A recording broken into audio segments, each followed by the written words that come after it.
So, hello, Rodney Ascher. Welcome to our festival, Documenta.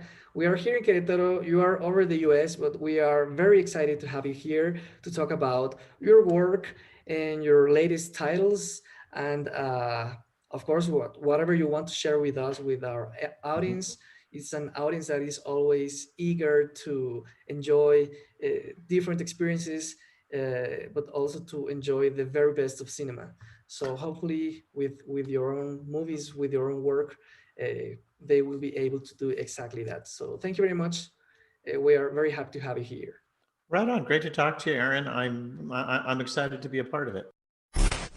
Your latest film, A Glitch in the Matrix, is actually our closing film.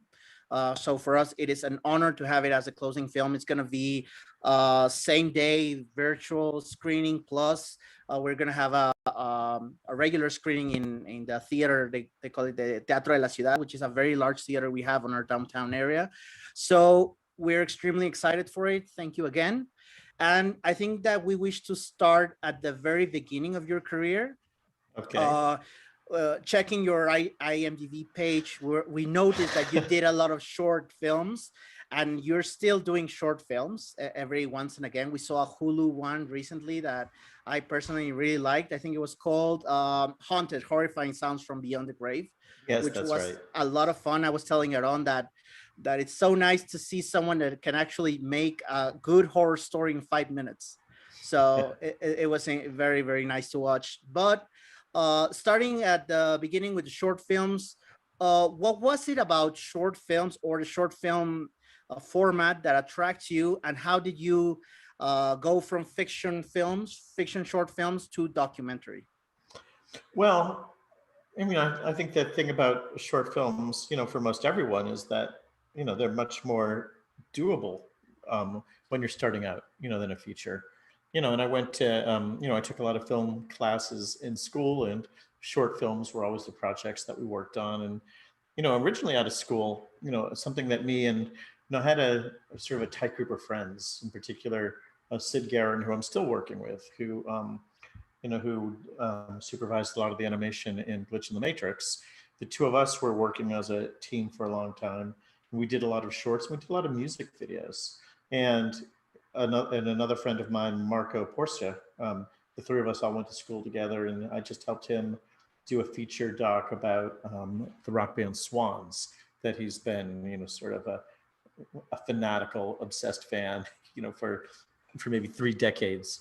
And it was amazing for him to be able to tell that story. But together, we were making short films and music videos, for years. And I think largely, again, because those all seemed like things that we would be able to bite off, right? That we had plans for features, but those are really hard to make, right? um, and it might have been that, when we were young and we had a lot of friends, a lot of spare time, we might have been able to pull one off. Like, what Clerks was really, we were sort of just out of school when Clerks came out, and that seemed to point a way that it was doable to do a feature on your own. But I don't know, our ideas were always so insane and so ambitious that we stuck with short form and animation for a long time too. That Sid and I did a lot of animation together, and that was also a way for us to sort of tell larger than life fantastical stories, on a budget, on a scale that we were able to do, that we were able to accomplish on our own. And the documentary thing, was sort of by accident in a way. I kind of backed into it, that there are a handful of documentaries that I would see that would make a real impression on me and that I would rewatch and think about, and, were really important to me. I mean, movies, they're not terribly obscure. Things like, The Thin Blue Line, which is, most everyone will say it's, one of the greatest. But also The Kid Stays in the Picture was a really important movie for me, both because on the technical level, right, they were doing a lot of animation with still photos, which happened to be a thing that Sid and I were really interested in at the time.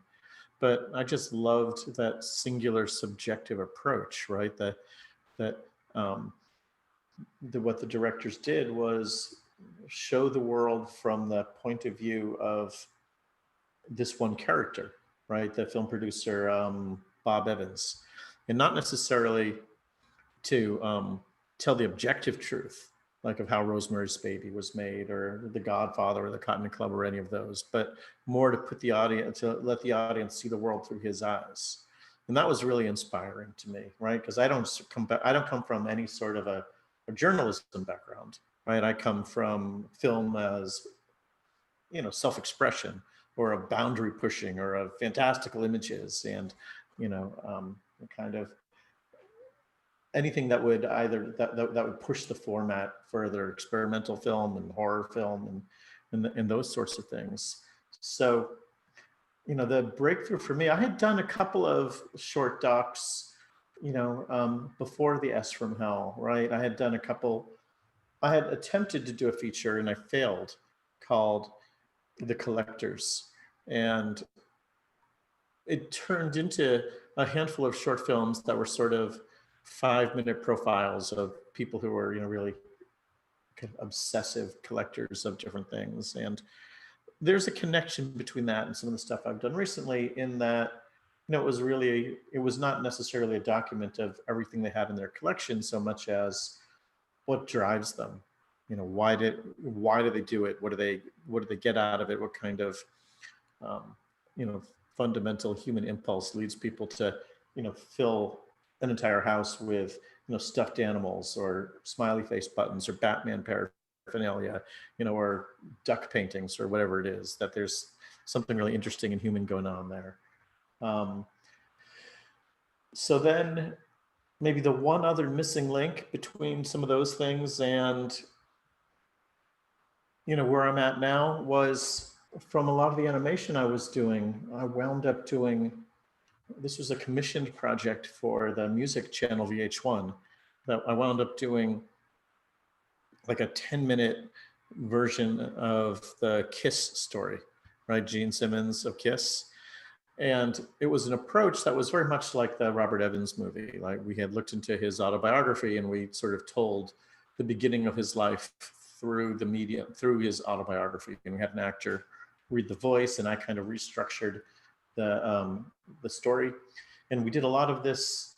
We told the story with a lot of animation. This was still photos that I animated and had kind of a interesting pop look, but very much like what I was to do in some of these later films. The idea was, this is the world as Gene Simmons sees it. This is not necessarily the definitive truth of anything. It's his truth. And most of the documentaries that I've done since, right, they're all about putting the audience into the eyes of these different characters, these people who think that we're living in a computer simulation, these folks who see shadow figures, you know, when they're paralyzed in bed, or these people who, you know, believe that they have found the truth of, you know, of behind Stanley Kubrick's The Shining. You know, that kind of carries through. And it was actually the S from Hell, which looks more like these new movies and is more closely connected to them, was an offshoot of The Collectors, that I came across somebody's web journal of their phobia of the Screen Gems logo, which I could relate to and I was fascinated by, and it was kind of funny, but I also got how it was kind of eerie. And that movie, which came, you know, kind of late for me, right? I was well into my 30s, and I was teaching part-time at that point, and my professional film career had already had a couple of peaks and valleys.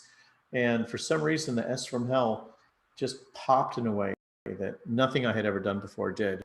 And it like premiered at Sundance, and it played at a bunch of these festivals, and it really gave me, you know, the kick, the momentum to attempt something like, you know, 237.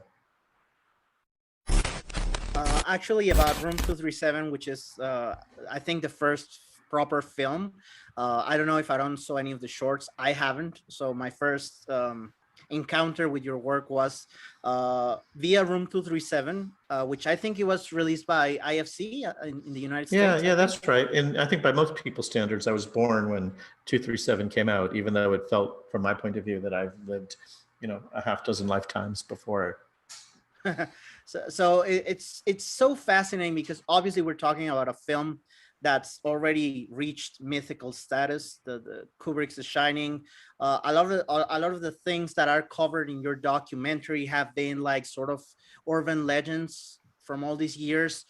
But the most fascinating thing about what I thought about the film while watching it, it's like we never actually see the people talking. We only hear their voices and their theories, and we're watching essentially The Shining and well, parts of The Shining.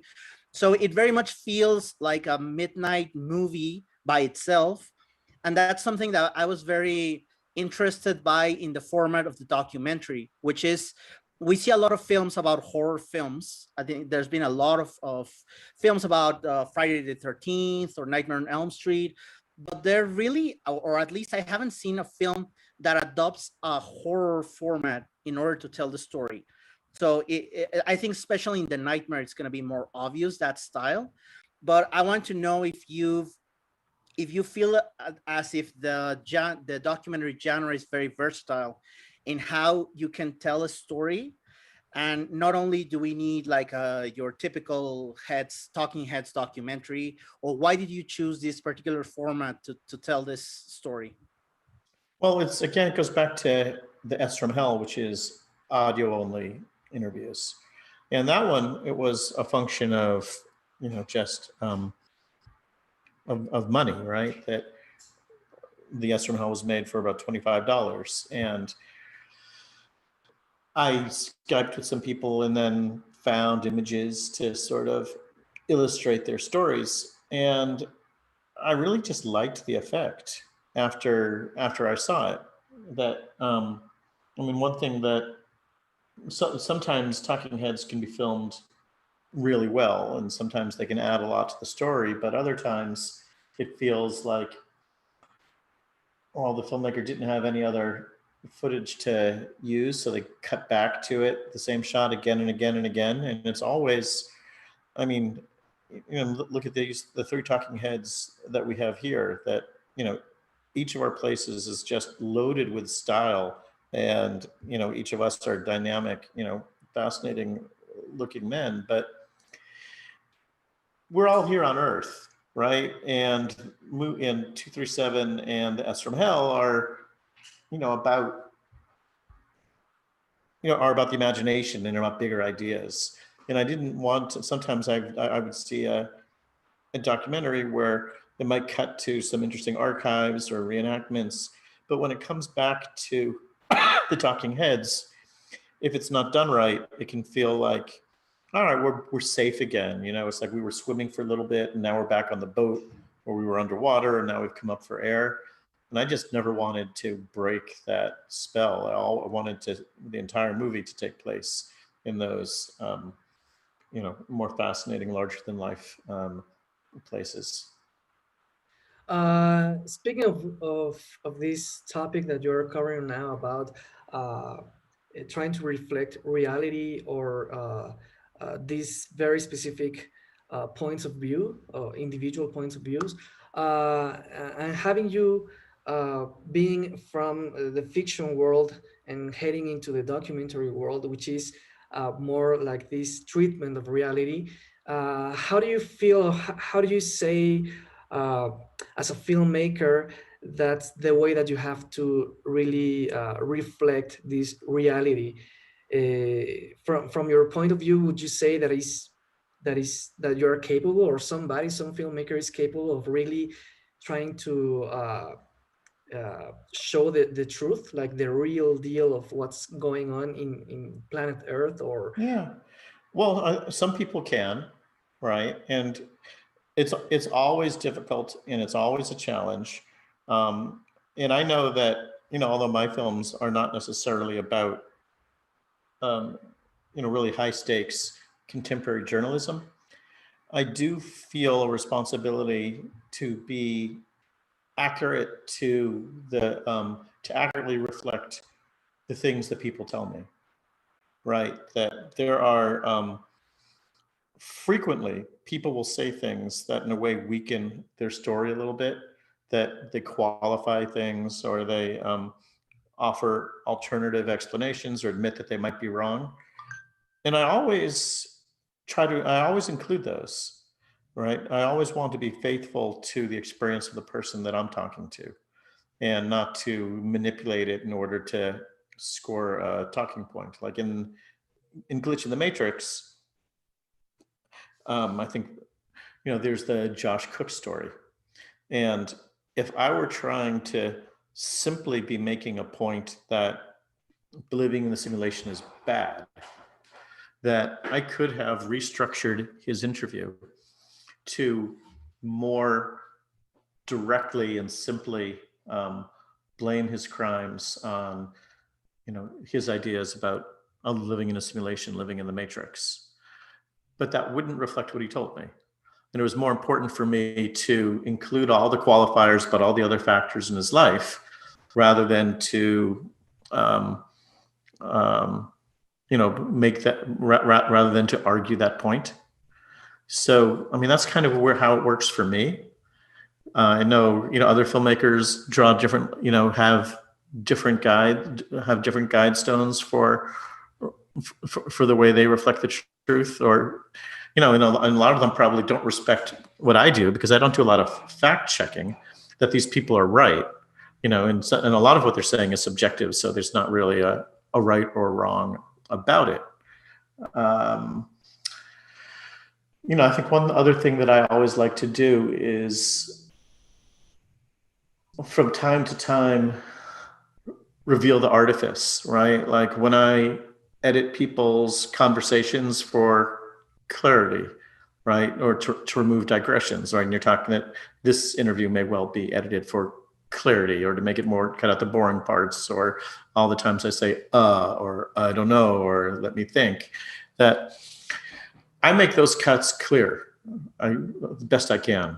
And if there's an image there, you'll see the jump cut, right? Or you may hear the little thick. That by revealing the artifice, I invite people to be a little bit skeptical of some things that they hear. And I would, because I think people need to be skeptical of anything they watch, and that documentaries, are,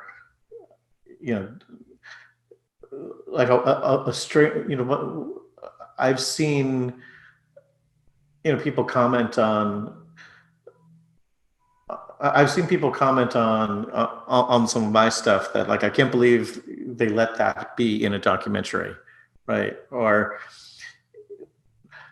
Kubrick must have faked the moon landing, or somebody, like some power, would have stopped that story from being in room 237. But one thing I have found out is there is no authority, there is no documentary society that looks at your movie and fact checks it, and will reveal, will someplace post a series of footnotes explaining what's right and what's wrong in your movie. That nobody will stop you from including distortions, fabrications, and outright lies, which is one reason, that I like to have I like to include multiple voices in my films that often don't agree with each other. And I'm not trying to sell that, any one of them as an ultimate authority, right? That, I would invite people to, find the characters who reflect their points of view the most strongly. Political documentary gets more dangerous, because the format in itself suggests truth, and especially based on the tone of the announcer, right? And the polish of the film can often suggest that this is that this is an objective truth. And I guess depending on the film, it might be or it might not be. And one thing I want people to take from my films is a little bit of a skeptical eye. What is it a documentary about, right? And 237 is not a documentary about what The Shining means. It is not a documentary about the life and art of Stanley Kubrick. It's a documentary about people who are obsessed with The Shining, and who are struggling to understand it, using whatever tools, education, specialties, obsessions that they have. Yeah, I, for So example, it's true that people think that Stanley Kubrick faked the moon landing. And that's the story in the film of here's a guy who, and I told his story as accurately as I could. And I told his theory as accurately as I could too, because there's a part where he says, I'm not saying that the moon landing didn't happen. I'm saying that it happened, but the footage is fake for reasons X, Y, and Z. And I could easily have cut that out because that's a weaker, less interesting claim than the whole thing was fake. So I allowed him his qualifiers, but I'm not arguing that Stanley Kubrick faked the moon landing. I'm arguing that some people believe he did, and they can see, and they see a clue, and they see a clue for it within The Shining. I find it really fascinating, just the experience of people just whatever making up anything is a truth by itself.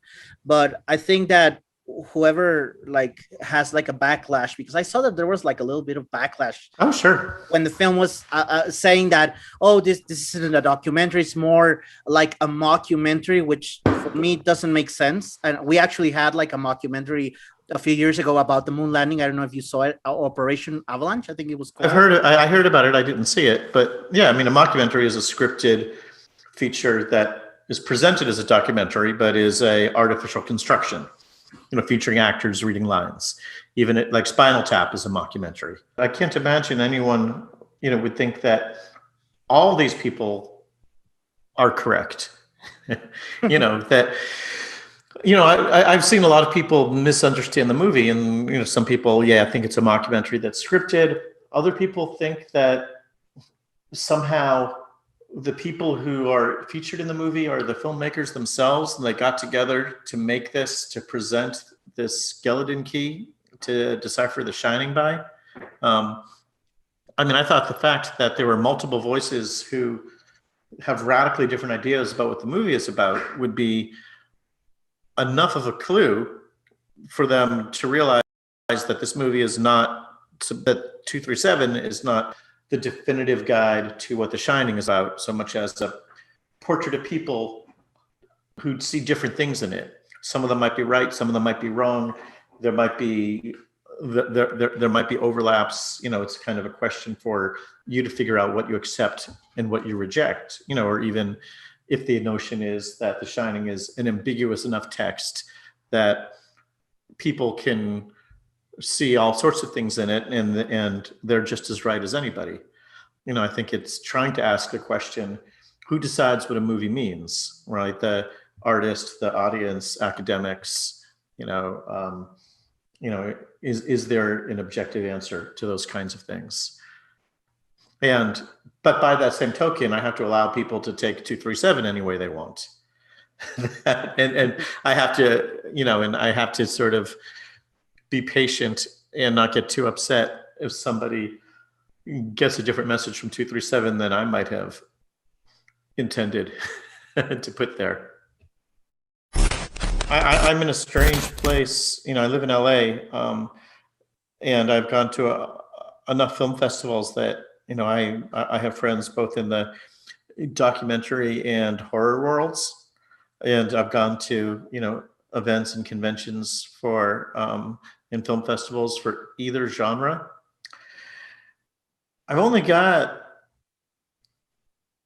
like two people that I know who also cross those who cross those lines, and it's funny because in a way I don't quite fit.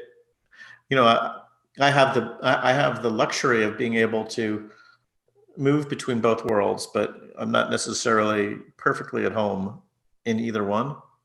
I'm not sure why it's such a lonely territory, because by my standards, The Nightmare, was performed perfectly well, right? It got in a bunch of festivals and it got a major release. I wouldn't call it a disaster, but it is it's a tricky format to do. But it's a tricky format. But I think all my projects, for some reason, I really overthink them, and I get really bogged down in trying to find a form that will reflect, the film subject, and not just and not just default to a particular, sort of generic documentary film style format. And again, that's one thing that I really like about documentary. I think even more than narrative features right now is that the genre is really open to, experimentation. I mean, you can look at a movie like The Imposter, or what was his follow-up, American Animals, which was, really 90% scripted and 10% documentary. As well as was it Leviathan? The one on the ship, or Listen to Me, Marlin, which was almost entirely archive. That there are movies that arguably play at the same documentary venues that couldn't be more different in format and style, and that's something I love about them.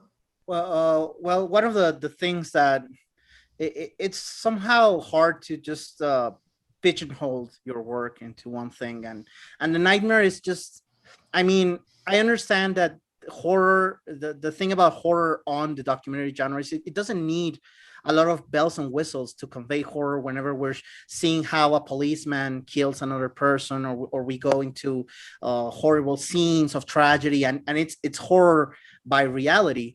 But something about The Nightmare that really gives me the horrific feeling, and mostly because I've never experienced it, is sleep paralysis by itself. It's something that for me, it would scare the hell out of me if it actually happened. And I think that in regards to obsessions, it started with you suffering sleep paralysis, right? That the idea was it did. Maybe you didn't experience it, but you'd be surprised at how many people did. In fact, I'd flip a coin whether or not Aaron has. Yes, I have. Yes. Sadly. Yeah, well, I mean, it's interesting when you talk about, that reality can be pretty horrible. And it can. There are, perfectly potent nightmares, in this world. But, one thing I realized when I was doing The Nightmare, and I was looking at, some, contemporary, ghost movies, was that in any reliable sleep paralysis story, it's never going to hit that crazy level of supernatural activity, right? And one of the things that, one of the things I refused to do was have the shadow people do more than what the people really described. And I think for me, that might have worked to the film's advantage, because I know when I watch a true ghost story, or what's seen as a true ghost story, and ghosts are talking and moving through walls, and I know when I see a reenactment of a ghost story that moves beyond what I can believe, I'm no longer scared, right? So keeping things down to the level of what I could buy really happened, keeps the movie, keeps it believable and keeps it scary for me. And of course, a big part of the atmosphere, comes from the sound design. And Jonathan Snipes has been my partner on everything from from 237 forward, doing both the sound, and since The Nightmare, doing both the music, but since The Nightmare, also the sound design. It was a huge amount of creating the atmosphere there. And, that was another thing I talked about, being upfront with the artifice, right? That, that the reenactments in The Nightmare are stylized in a way, right? Like you can see off the set sometimes, and it's clearly, a recreation within a studio. And we tried to find a way to make that atmospheric, but not to suggest that we really had a camera rolling when the shadow people came. So keeping it believable, I think, was part of what helps kind of sell the horror sequences in that movie. And then you have the same challenge getting into a glitch in the matrix, right? Because that's like in another level. You have these people who are actively asking themselves if we are actually living in a simulated world or in a real world. So by itself, the question is tries to test the very basis of reality. So how do you keep it believable in this case where actually the premise is not uh, I don't know, not that real? Well, I mean, it keeps, again, it's down to reflecting the way that these people see the world themselves. And I think the fact that, we used kind of expressive animation um, maybe allowed us to take some more liberties than we would have otherwise. And there were some actually really nice kind of coincidences. Like there are times that the animated characters, that the characters being animated really, really worked with the whole concept of the film. Like there's that sequence where Brother Mistwood is in the sensory deprivation tank, and he talks about, he has this like insight about being connected to the universe, and we're all one, and he has code, and he's zeros and ones, and he's flying apart. Well, because he was a digital character, we could very easily reduce him to a wireframe, and we could shatter him into particles, and each one of those particles would actually be a piece of the character with the correct sort of digital name for each one of the hundreds of thousands of little diamond faceted computer generated elements that were on his that made up his body. And there was also, well, the stories that people told about things that happened to them, that left them believing in simulation. They were all stories that I think a lot of us could identify with, right? Living through strange coincidences, surviving a insane series of events, one after the other, or like in the case of Brother Mistwood and Paul, just sort of a sudden revelation that kind of hits you, at sort of an intense emotional moment, or even like Jesse kind of while he was sort of in a low personal space, just kind of meditating on, well, what explanation makes sense, what explains the way this world works to me, what can I buy here? I've heard different ideas about how the world works and what things mean, and what makes sense to me, right? Both him and Alex, after that accident, sort of reasoned their way into it, while the other two had these sudden epiphanies. And I mean, at least for me, those were all really, I haven't experienced exactly any of those things, but I've experienced things kind of like them. They're all perfectly relatable to me. You said beforehand that you try, and I think you succeed in trying not to judge your subjects. Let them speak by themselves. But do you have to make up your mind beforehand? You take on a certain topic, for example, in a glitch in the matrix. Did you have to really believe the theory of simulation, or you go entirely unbiased before and try not to take a side on whether it's real or not? The latter, right? That simulation theory, I found, and I still find simulation theory a fascinating enough idea that I can bear to spend 2 years working on the project. But I was not convinced that it was real or false when I started, and I'm still in the same boat, and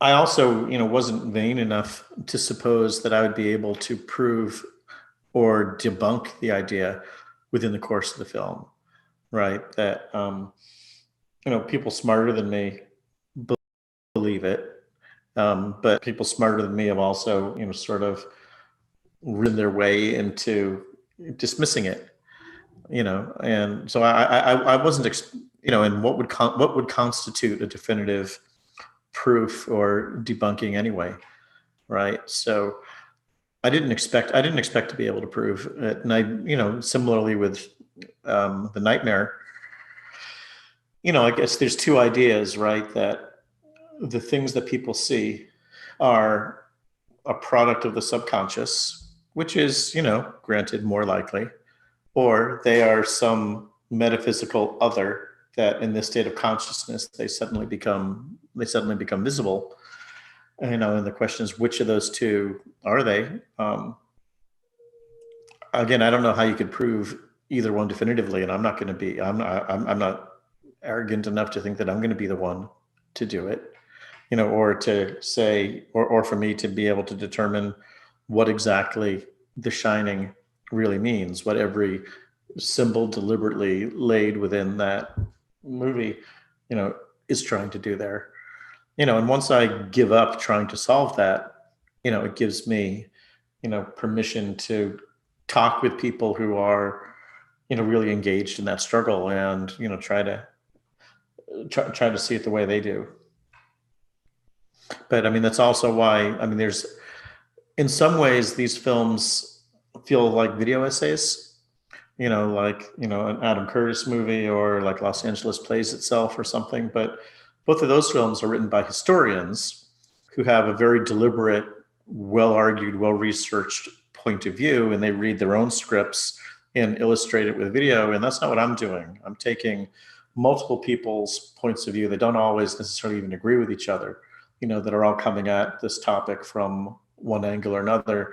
And then I kind of free associate what's going to be the video track, complement it, and how I want which element of their stories, their arguments, to butt up against one another.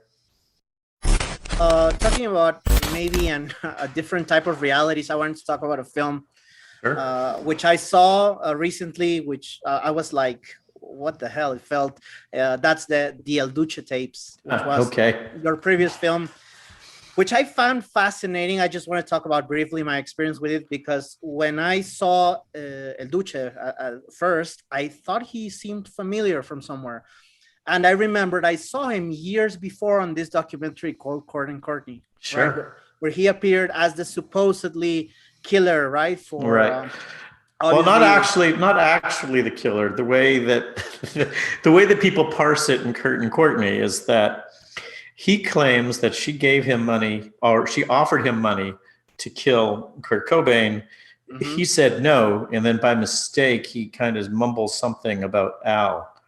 And people who, look at that like, Zapruder tape or or something, point to Alan Wrench, this friend of his, as the guy, right, and that he's going to get in trouble now that he said that name by mistake. But no, that's that was probably El Duce's largest mainstream performance at the tail end of Kurt and Courtney. And he was a fascinating character. And the thing about this documentary, which I think differs from the rest of your work, is that I think you co-directed the film, right? Yeah, well, depending on how you look at it, there were three of us. That Ryan Sexton filmed all this footage back in 91, 92, 93. And then David Lawrence and I reconstructed something out of it, the last few years. So you basically saw, I don't know how many hours of this film footage you had from the 90s, and essentially it's going to be a different documentary, right? Which fell through and never came to happen. Yeah, right? Ryan just never got quite around to finishing that movie. And, a big part of the way that we assembled it, was, although we tried to be true to VHS aesthetics and to keep it, to make it feel like a time capsule of the 90s, working on that film from 2015 through 2018, because it was a part-time thing that we would switch between each other. It was very much about looking at those days from today's vantage point, right? And what the early 90s have to do with the late 2010s. So it was a much different film than it would have been if, if Ryan had cut it in 94 or 95. How do you think El Duce would, if he were alive in the cancel culture, social media world, how would he fare? Well, I mean, he'd probably thrive in it, right? I mean, he would love to be canceled. He would love to. It would be easier for him to, to find, beehives to poke sticks into. He was. I mean, you saw the movie. He delighted in provoking, and I mean, but I mean, it's also if he was still alive, he might be a different guy. He might have, like, to me, when there was a few moments in the footage, and of course, this is the way. This is not, it's not necessarily everything in sequence, but there's some moments where it felt like we might have gotten glimpses of what like a later, more mature El Duce might have been like, right? Like when he was singing about, the homeless experience. And like strangely, especially like if you watch the special feature on the Blu-ray, and I suggest, and if that movie is not, and if you didn't get enough El Duce from the movie, there's all kinds of extras on the disc, but he did have in his own, surprising way, a bit of a social conscience, especially, I mean, because he was semi-homeless, as far as, as far as the homeless goes, and how they're, and how they're mistreated by, everybody from, the cops on down, so, I mean, it could be if he didn't die, he might have, perhaps he would have stayed exactly the same, but I can see maybe what a more evolved Duce could have, if I squint, I can see what he might have turned into. He could have become a different kind of performer. And again, just saying the thing about the other documentaries about trying to not be like objective truth. In this film, I never got the idea if El Duce was genuine or he was just putting an act. Like if it was a celebrity type thing about him wanting to, because he's obviously his lyrics with his rock band are absolutely disgusting and they're there to provoke and to be transgressive and stuff. But I don't know if it was really genuine or it was just a pose. I don't know.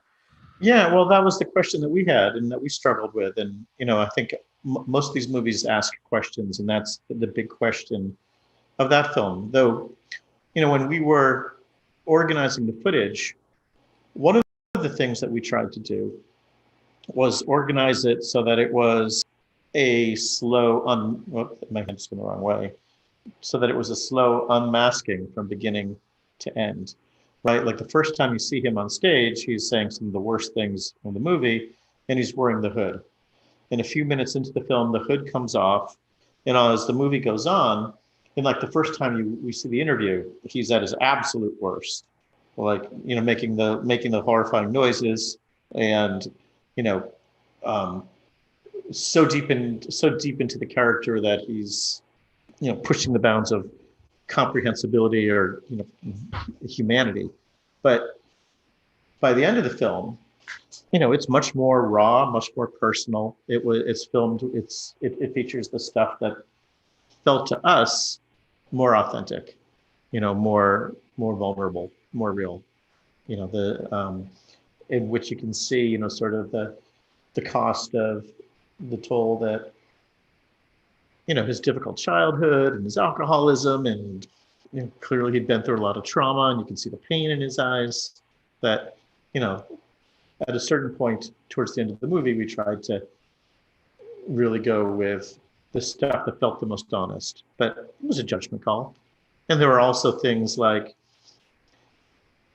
he might have said something that was, kind of honest, and then immediately followed it with some rude joke. And there was room for that stuff at a certain point, but towards the end, like the rude joke would get cut, because we just wanted to, because at this point we only want to see the real El as best as we could tell.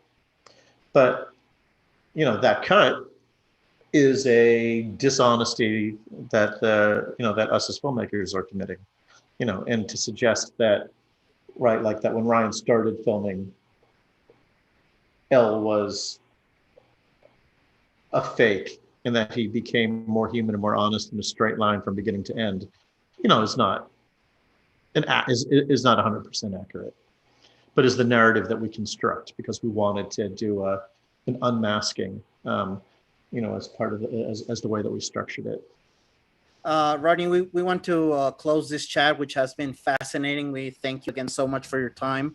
We want to just ask you, just as fans, curiosity, what projects are you working? What can we wait for in the near future as your next film?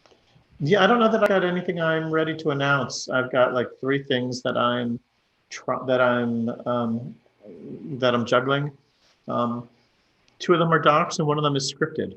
But the scripted one, has some sort of mockumentary, aspects to it.